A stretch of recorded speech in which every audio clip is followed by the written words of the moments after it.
जरा सोचो, एक पेशेवर हत्यारा एक खास काम को अंजाम देने के लिए जानबूझकर दुनिया की सबसे खतरनाक जेल में घुस जाए, लेकिन वह वहां से निकल पाएगा या नहीं, ये तो कहानी सुनकर ही पता चलेगा। कहानी की शुरुआत होती है आर्थर बिशप नाम के आदमी से, जो समुद्र के किनारे अपनी बोट में रहता था। एक दिन वो सुबह उठा और कॉफी पीने के बाद बोट से बाहर निकला। तभी उसने बोट में लगे एक बम को चालू कर दिया ताकि कोई उसकी बोट को चुरा ना सके। ये कौन सा तरीका है चोरों को रोकने का। फिर वो अपनी बाइक पर एक रेस्टोरेंट में पहुंचा। आगे सब लोग उसे पहले से ही जानते थे और वेटर ने उसे समुद्र के पास वाली जगह पर बिठाया। तभी एक लड़की उसके सामने आकर बैठ गई और कहने लगी कि वो काफी समय से उसकी तलाश कर रही। लड़की ने कहा कि उसका बॉस चाहता है कि तुम 3 लोगों का खून करो, लेकिन लगना ऐसा चाहिए कि उनकी मौत सिर्फ एक हादसा थी। वह जानती थी कि ये काम विश्व के लिए कोई मुश्किल काम नहीं है, कि वो इस खेल का पुराना खिलाड़ी है। लड़की ने उसे धमकी भी दी, अगर उसने हाँ नहीं भरी तो वो पुलिस को खबर कर देगी और बता देगी विश अभी भी जिंदा है, क्योंकि पिछली बार वो अपनी मौत का नाटक करके पुलिस से बच निकला था। तभी विश ने देखा कि इस लड़की के साथ कुछ और लोग भी हैं जो उसे ही देख रहे हैं। अचानक से उसने अपना फोन निकाला और उस लड़की की तस्वीर ली। जैसे ही लड़की ने बंदूक निकालने की कोशिश करी तो विश ने उस पर हमला कर दिया। ये देखकर लड़की के साथ सारे के सारे उस पर टूट पड़े, लेकिन उसने एक एक करके सबको धूल चटा दी। फिर हम देखते हैं कि नीचे से और भी गुंडे उसकी तरफ आ रहे हैं, इसलिए वो दीवार से कूदकर केबल पर लटक गई। उस लड़की ने अपने साथियों के साथ विश का पीछा किया और एक घर में घुस गई। उसे अंदर ढूंढ रही थी, लेकिन वो छत पर था।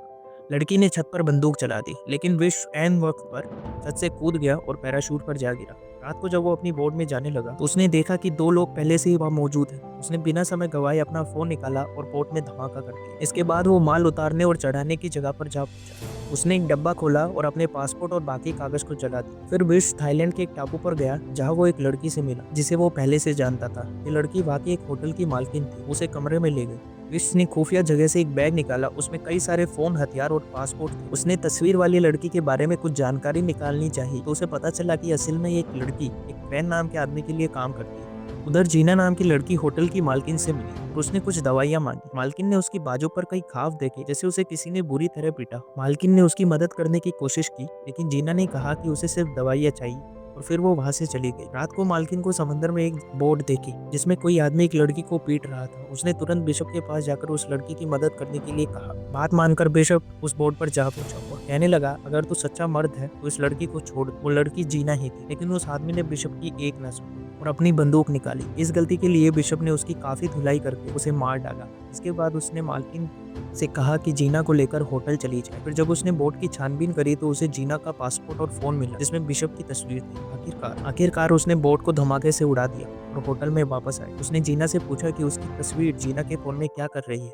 उसने जीना से साफ साफ पूछा कि क्या वो भी क्रेन के लिए काम कर रही। जीना ने सहमी हुई आवाज में बताया कि क्रेन उसे धमका रहा है। अब तक जो हुआ वो क्रेन के प्लान का हिस्सा था, ताकि जीना बिशप से मिल सके। जीना ने बताया, दरअसल मेरा काम तो सिर्फ इतना है कि मुझे तुमसे मिलकर सिर्फ एक नंबर पर कॉल करना है और फिर मेरा मिशन खत्म। बिशप ने पता लगाया कि जीना अनाथ बच्चों को पालती है जिनकी तस्करी हो रही थी। क्रेन ने जीना को धमकाकर कहा कि अगर वो उसकी बात नहीं मानेगी वो उसके बच्चों को मार डालेगा। बिशप ने देखा कि एक बोट टापू की ओर बढ़ रही है, जिसमें बहुत से आदमी हैं जो टापू पर नजर रखे हुए। तभी बिशप ने जीना से कहा, देखो तुम्हें मेरे साथ दोस्ती बढ़ाने का नाटक करना होगा ताकि क्रेन को शक ना हो। उसने ऐसा ही किया और बिशप ने इस सब में उसे घसीटने के लिए माफी भी मांगी, लेकिन उसके पास इसके सिवा कोई चारा भी नहीं था। बिशप ने बताया कि उसे जानकर खुशी हुई कि वो अनाथ बच्चों को पालती, क्योंकि वो खुद भी एक अनाथ है। बचपन में उसे और क्रेन को एक गैंगस्टर ने खरीदा था। बिशप तो उसके चंगुल से भागने में कामयाब हो गया, लेकिन क्रेन भाग ना सका। इसलिए उन्होंने क्रेन को गुनहगार समझकर उसे सजा दी। अब से क्रेन भी सबसे नफरत करता है। आखिरकार बिशप ने जीना को इस मुसीबत से निकलने के लिए एक प्लान बनाया और निशानी के तौर पर अपनी घड़ी दी।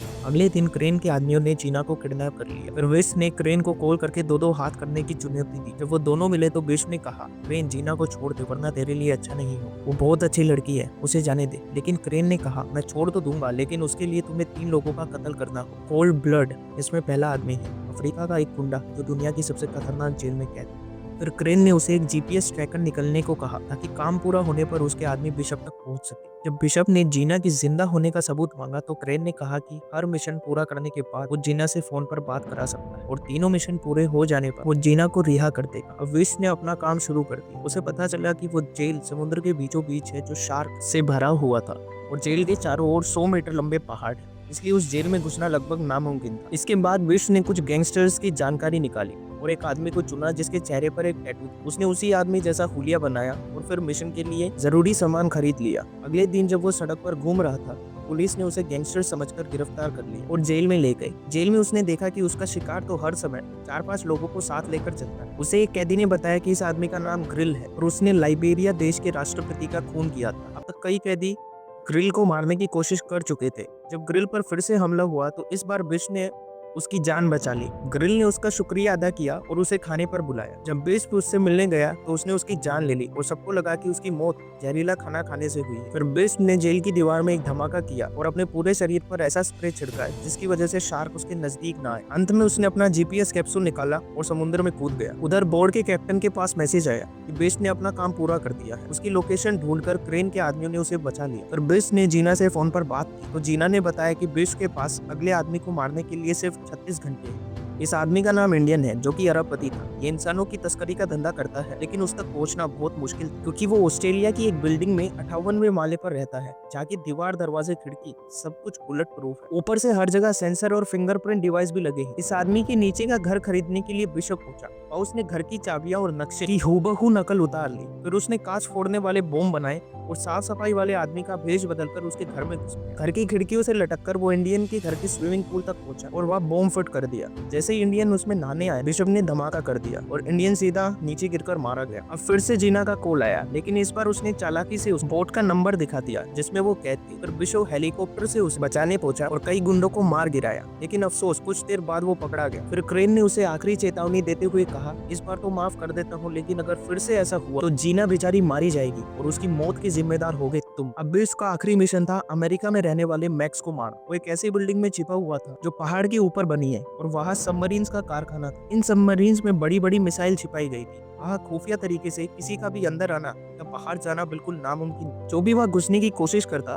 वो मौत के मुंह में जा गिरता। बिशप के पास इस काम को अंजाम देने के लिए सिर्फ 48 घंटों का वक्त था। उसे खबर मिली कि मैक्स ने एक हेलीकॉप्टर मंगवाया है, इसलिए उसने हेलीकॉप्टर के नीचे छुपकर मैक्स तक पहुंचने का प्लान बनाया। जब उसकी तरकीब कामयाब रही तो उसने बिल्डिंग के सारे कैमरों को जाम कर दिया। चारों ओर हड़कंप मच गई और कार्ड्स मैक्स को लेकर एक खास कमरे में चले गए। तभी बिश ने लिफ्ट में धमाका कर दिया लेकिन किसी तरह मैक्स खास कमरे तक पहुंच गया। हालांकि अपना हीरो तो पहले से ही वहां पर मौजूद था। वो मैक्स के साथ मिल गया और मैक्स को मारने का नाटक किया ताकि क्रेन को चकमा दे सके। उसका प्लान था कि जब क्रेन के आदमी मैक्स की लाश ढूंढने आएंगे तो क्रेन बोट में अकेला होगा और उसी समय उसे मारना कोई बड़ी बात नहीं। उन्होंने प्लान के मुताबिक मैक्स की मौत का नाटक किया और जैसे ही वह धमाका हुआ बिशप उसे समुद्र से बचाकर एक टापू पर ले आया। फिर बिशप ने क्रेन को कॉल करके कहा अब वो जीना को छोड़ दे, लेकिन क्रेन ने पहले मैक्स की लाश देखने की मांग की। बिशप ने बताया कि उसकी लाश सबमरीन में पड़ी है। इसके बाद क्रेन ने सबमरीन पर मैक्स की लाश देखने के लिए अपने आदमियों को भेजा। बिशप ने उनके लिए हर जगह बॉम्ब लगाकर तैयारी कर रखी। जैसे ही उसके आदमी वहां पहुंचे बिशप ने उन्हें गोलियों से भून दिया। उधर क्रेन ने ये सब अपने कैमरे में देख लिया। इसके बाद बिशप क्रेन की बोट पर पहुंचा और सारे गार्ड्स को मार डाला। इसी बीच जीना को भी गोली लग गई। वही क्रेन ने बोट में लगे हुए बम को एक्टिवेट कर दिया। बिशप ने जल्दी से जीना को छुड़ाया और उसे एक डब्बे में पहुंचा दिया जो धमाका होने से पहले ही बोट से अलग हो गया।